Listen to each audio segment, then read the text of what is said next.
One Piece Chapter 1078 was an insane chapter, but One Piece Chapter 1079 is going to be an even more insane chapter. How do I know? Well, that's because I got full spoilers for One Piece Chapter 1079 that I'm going to share with you guys, and you better not tell anybody. If you tell anybody I told you this, I swear to God, I'll come through my computer screen and I'll whisper gently in your ear, and I'll tell you you're a bad little boy or girl or kitten, whatever you are. If you're a kitten, I'll pet you. Anyway, let's go ahead and hop into these spoilers, but first, my name is Richard, this is my wife Claire, and we're One Piece of a Dream. So if you're new to the channel and you didn't already know that, because you probably are, because we're not that old yet, we're a pretty new channel, then now you know. Anyway, let's go ahead and hop right into the chapter. Okay, so the chapter is titled The Four actually it's just Four Emperor Red-Haired Pirates. I always want to say The Four Emperors when I am referencing The Four Emperors, because that's proper English, and this is translated from Japanese, so it's not really proper English, but at the same time, you could just say it's cool English. It's like Four Emperors, Red-Haired Pirates. Oh, and by the way, stick around to the end, because this chapter, as the title suggests,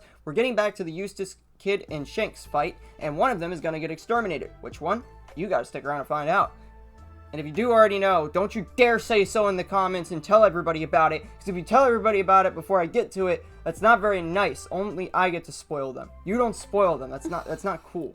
Now, let's get into this crap, okay? The reader requests come back. We no longer have Germa emotionless excursions. We have our emotions back. We can feel again. I feel like a nice human being. Yeah, we're back to the cover arts with stuff like Buggy and squares and stuff. I don't even remember exactly what that cover art was, but it's very vivid in my mind. It's the most vivid one that sticks out to me. Blocky Buggy walking around doing something. I don't even remember, but I do remember I don't remember it. Anyway, let's just go ahead and get into this. Luffy giving water to a lion is what we see because he thinks the lion is a sunflower. So whoever requested that, you're a very, very good-hearted person. Strange, but good-hearted person.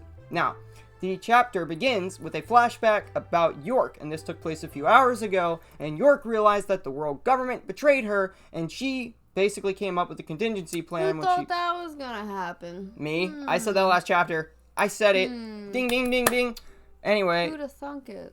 But, as we probably assumed, York is a Vegapunk, so York was indeed prepared. Big brain. Big brain hours. Yes. It didn't take much to figure that it's illegal to know about the world government's little affairs in the Void Century, and if you know about them, they'll kill you. So if I try to use the fact that I know about it, because the main me knows about it, and I'm not really him, maybe the world government won't kill all of us, even though we all know the same information. So maybe they want to keep me? I don't think it works that way, York. I'm sorry. And I think you just learned that the Celestial Dragons don't give a crap who you are, what you know. They will just kill you if you know. Enough of that. Let's just get into the chapter, okay? The chapter starts with a flashback about York, as I said. And then York goes on to say, in that case, I have a plan of my own. And says that she ordered all of the Seraphim to kill everyone except for her, Stella, and the Cypher Pole agents that are captured in the cell in the underground lab with Stella. After that, York ordered S-Snake to turn her into stone, which we guessed that last chapter, and then turn her back again. As we assumed, York up on the bridge after everybody got knocked off the bridge by S-Snake was likely turned back into her human self. That was my first assumption anyway. It made the most sense. It did make the most sense. I mean, she said it. I mean, it was her thought first. I just kind of rode her coattails and was like, hey, you smart woman.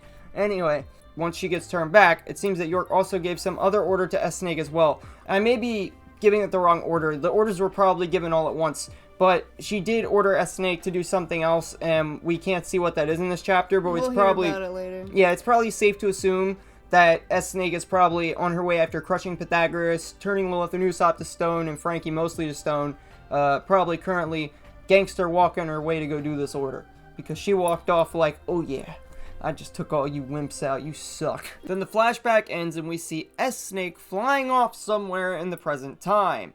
The evacuation of Egghead Island continues. Outside of the island, we could see something incredible. Can you guess what it is? I'll give you 2 seconds. Guess down in the comments right now. Go guess. If you guessed it wrong, you owe me a like on the video. It's a Blackbeard pirate ship. Yeah, it's not as exciting as you probably thought. We don't even know who's on it. But it has a Blackbeard flag, so that means something big's probably coming. We move on as this Blackbeard pirate ship is approaching Egghead, and we don't know who's on it. My money's on Aokiji. I'm gonna call it right now. Van Augur and Aokiji on the Blackbeard ship, on their way to Egghead. Don't know what they're doing. Blackbeard himself might even be on it. And if he's on it, we are... What happened to Law? Yeah, and this is basically going to be Paramount War 2.0 and what's going on with Kobe. Because if we remember right, Garp was on his way to rescue Kobe. So, why is Blackbeard on his way to Egghead? Does that mean that since they went to Hachinosu, that Garp may or may not find Kobe? He'll probably find Kobe there. Is Garp going to successfully rescue him and then get away fine? Just beat up everybody on the island? Because without Blackbeard there, I don't think Garp's really in much danger. Maybe if Aokiji was there, it could be a problem. I don't really think that Aokiji would, like, be that big of a threat to Garp. I think Blackbeard would probably be a bigger threat to Garp. Mainly because I'm looking at this from a plot armor perspective. It would make more sense if Garp kills Aokiji than if Garp kills Blackbeard, because Luffy is very much supposed to fight Blackbeard. It's very apparent that Garp may actually be possibly going to Hachinosu without much confrontation. From there we cut to Elbaf. Guess what? We're finally getting into the thing I said in the beginning of the video that we said we were gonna get into. The real meat of this chapter. Anyway, Kid is facing the captains from the Red-Haired Pirate fleet. And apparently it's known, which we didn't know this, but apparently it's known to the One Piece world, that captains under the Red-Haired Pirate fleet are weaker than captains under other Yonko fleets. Strange piece of intel, but there you go. They managed to survive because Shanks gave everyone his flag to protect them. So, Makes sense. yeah, they're all protected by Shanks' flag, which is weird because you would think that since Shanks can't be everywhere at once and they're supposed to be his manpower, that flag wouldn't really accomplish much, especially say if another Yonko came across. It still kind of makes sense because it doesn't mean he's not gonna come after them. That's true. I mean, say like Blackbeard sees one of Shanks' crew. They already have beef, so just say that he sees one of Shanks' captain. What's to stop Blackbeard, who already has beef with Shanks, from just destroying that captain? He would probably just do it to do it. Yeah, the Red-Haired Pirates are near the coast, and they're talking while they approach the battle. Lucky Rube begins the conversation saying that, "Captain, stay here, we'll handle this. This is just Kid, he's a waste of time. You don't need to sully your red-haired super..." Yeah, I almost called him a Super Saiyan. Your red-haired hands with this trash, this junkyard version of you. Anyway, that's what he says. Not all the other part. He really just says, "Captain, stay here, we'll handle this." And Shanks says, "Kid has a 3 billion berry bounty. Don't underestimate youngster growth." So, Shanks is taking this battle seriously. Shanks asks Hongo if there's any new intel about Blackbeard. Some more stuff on Blackbeard. A lot of Blackbeard foreshadowing. And Hongo replies, Blackbeard foreshadowing, Oda should have just wrote out, "Blackbeard is coming." but the thing is, we don't know where he's coming to.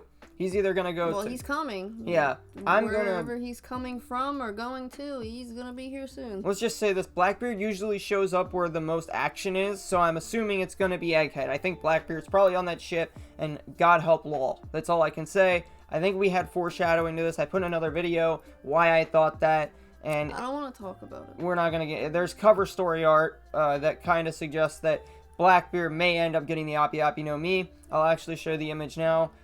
There's actually a cover story of Dr. Blackbeard.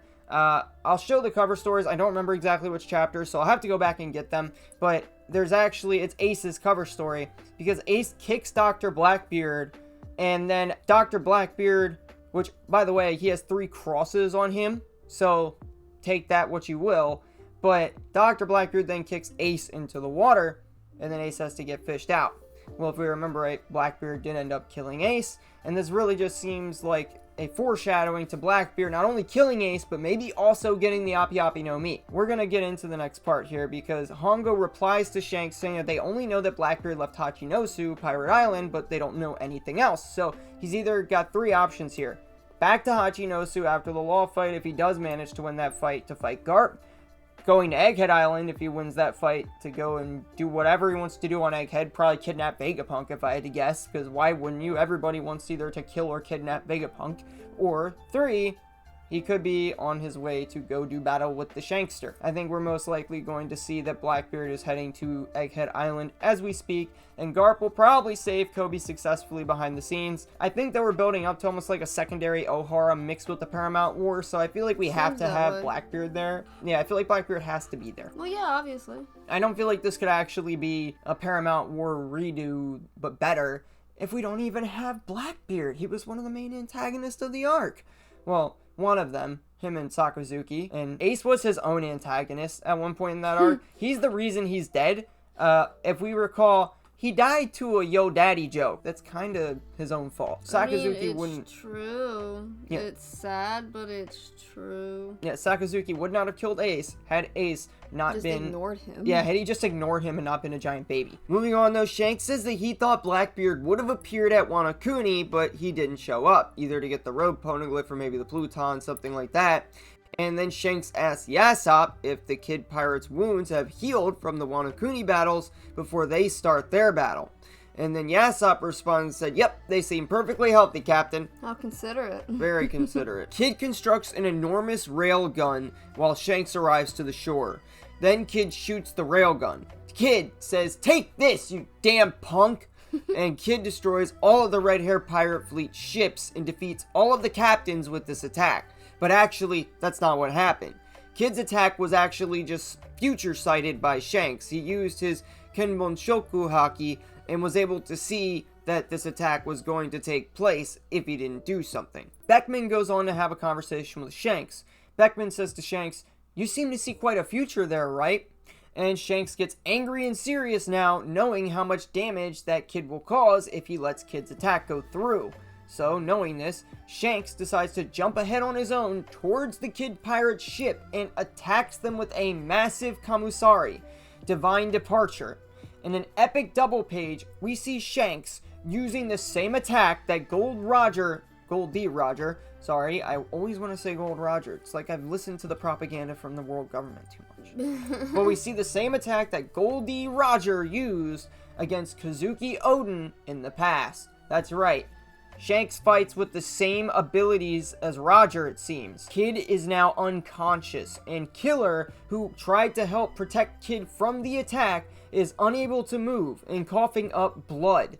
Kid and Killer have been defeated in one attack. You know, the worst part about this is I saw it coming. Shanks... It's still disappointing, but I did see it coming. Shanks no-diffed them! They weren't even a threat. A 3 billion berry bounty Eustace Kid is nothing to Shanks. How freaking strong is Shanks? Don't forget, Law and Kid together just took on Big Mom. They took several hits from Yonkos. They took several hits from both Kaido and Big Mom. And you're telling me that Shanks is so freaking strong that one serious attack, he's almost like Saitama. Serious punch, serious slice. And then you're telling me that that's enough to take out Eustace and Killer at the same time? I like Killer. This is really sad. Yeah, I like Killer. Like, don't get me wrong. I figured Shanks would win this. I just didn't think it was going to be a literal one-shot. That's insanity. Man, that almost makes you wonder. I mean, I know that Eustace is not going to be as strong as Luffy. Neither is Law. Neither of them are going to be as strong as Luffy. It took the two of them together to take down one Yonko that was weaker than Kaido. Luffy is very much obviously the stronger out of the three of the Worst Generation members there. But still, the gap shouldn't be that big. The gap is obviously there, but it should be so big that, you know, Kid is just so weak compared to Shanks that Shanks can just one-shot him. That's crazy. That means that Luffy, even as strong as he is now, and even though he's a Yonko now, probably isn't on that level yet. Shanks probably still has quite a bit over Luffy. He could probably do the same thing to him. Maybe I'm wrong. Maybe Sun God Nika, since he has that ability, maybe that might be a little hard for Shanks to handle. But let's be honest here. Shanks the hockey man. He's still got plenty of room to grow. Yeah, Luffy's gonna have to grow more if he ever actually wants to be on the same level as Shanks. Big Mom, we thought was so powerful. At one point, Luffy couldn't even damage her. And, you know, Luffy caught up and then beat up Kaido and Big Mom. You know, it was such a large amount of growth. But Shanks is just so much stronger, it seems, than them. I mean, Kid at least should have been able to tank a couple of attacks. This is just nuts, I'm going to be honest. I mean, that actually explains a lot about why, you know, Shanks was able to stop Kaido from coming to Marineford. Yeah. Shanks could no-diff Kaido, apparently. Anyway, moving on, the Kid Pirates beg Shanks for mercy, giving him all of the road poneglyphs that they have, which, meaning if Shanks did possibly already have a road poneglyph, if he did, I mean, Oda did imply that one of them may be on Elbaf, so it's a possibility, since Shanks, obviously, his territory is Elbaf. There is a strong possibility now that Shanks has all 4 road poneglyphs and is going to basically speed run to Laughtail from this. Unless he doesn't have somebody that can read them. In which case, I guess, then he's got to find somebody to read them first. But if he does have somebody that can read the poneglyphs, yeah, he's speed running that shit.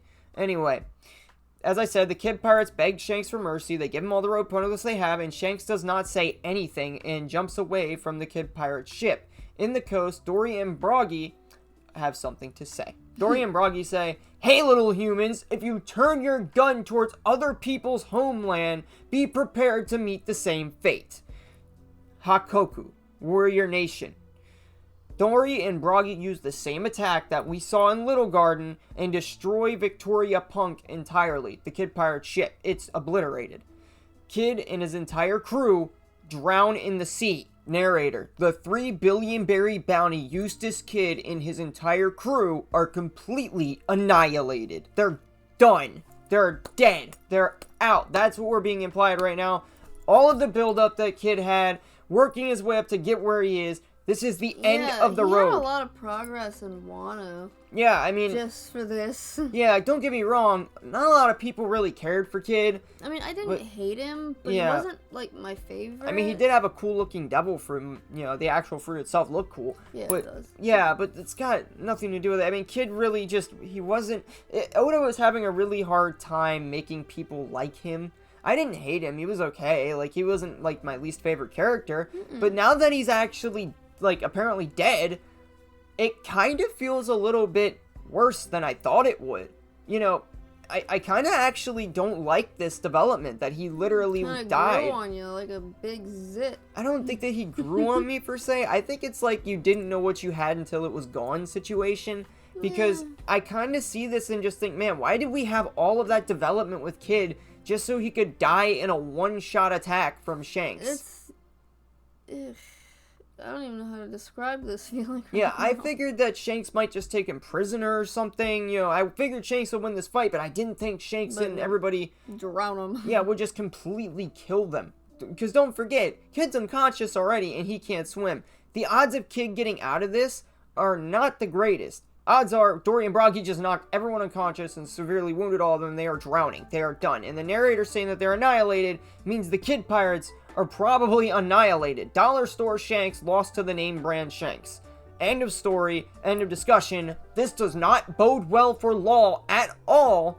As I said, there's already enough foreshadowing that Law is now screwed. I don't want to talk about it. But the difference between Kid and Law is a lot of people's favorite character. Law is a very much renowned, loved character with an actually fleshed out backstory. Kid, we know his backstory from an SBS. We don't even have his backstory in the actual story.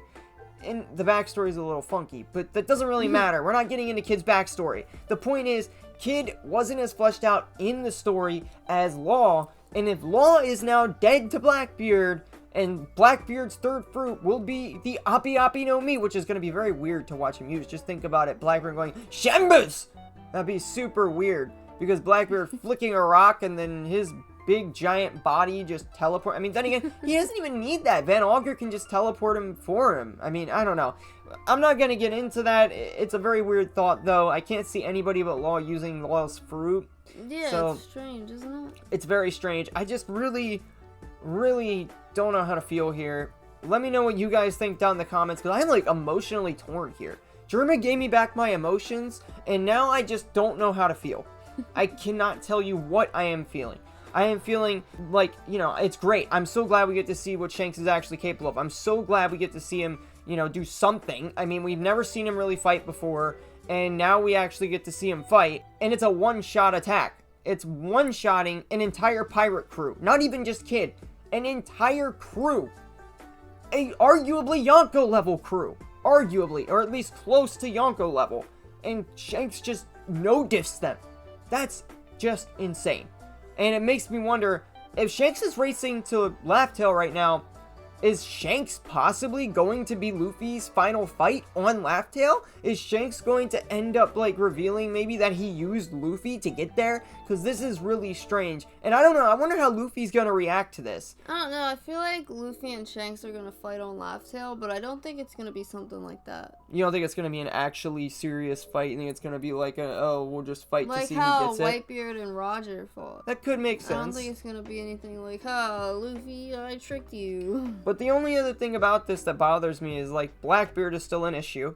So say that Blackbeard, he does whatever he plans to do to try to get to Laugh Tale and get the One Piece, and say that Blackbeard does make it to Laugh Tale. Say all three of them make it to Laugh Tale, and, you know, Blackbeard's that big of a threat. I mean, say that Shanks and Luffy together have to fight Blackbeard. That could be crazy. I mean, we're definitely building up tension between Shanks and Blackbeard, but I can't foresee Blackbeard actually defeating Shanks at this point. Shanks is too freaking strong. There is no way. Look at how Blackbeard fared against Law. Law's roughly the same strength about as Kid. Kid one-shotted by Shanks. Blackbeard has an actual battle with Blackbeard. So, there's... With Law, you mean? Yeah, well, sorry, with Law. But there's actually clearly a difference between the level between Blackbeard and Shanks. Although, arguably, Blackbeard did give Shanks a scar, so we could say that Blackbeard could be as strong as Shanks. I don't think that Blackbeard is as strong as Shanks. I think that Blackbeard would lose in a one-on-one with Shanks. I just don't know where to go with this, man. It's so all over the place. There's so much that could happen. Let us know what you guys think down in the comments. That's the end of the spoilers. There is a break next week, unfortunately, so we have to wait to find out what happens after this. But, oh my god, I guess this is a great thing to be left off on. Also, this chapter is apparently only 15 pages long, and it's a shorter chapter than usual, so there's that. But yeah, my god, this is something crazy to leave us with. Anyway, that's all we have for you guys today. Man, I'm just disappointed a little bit, but so happy at the same time. Like, happy and sad at the same time. It's a mix of emotions. With that being said, see you guys again in the next video. Bye. Bye.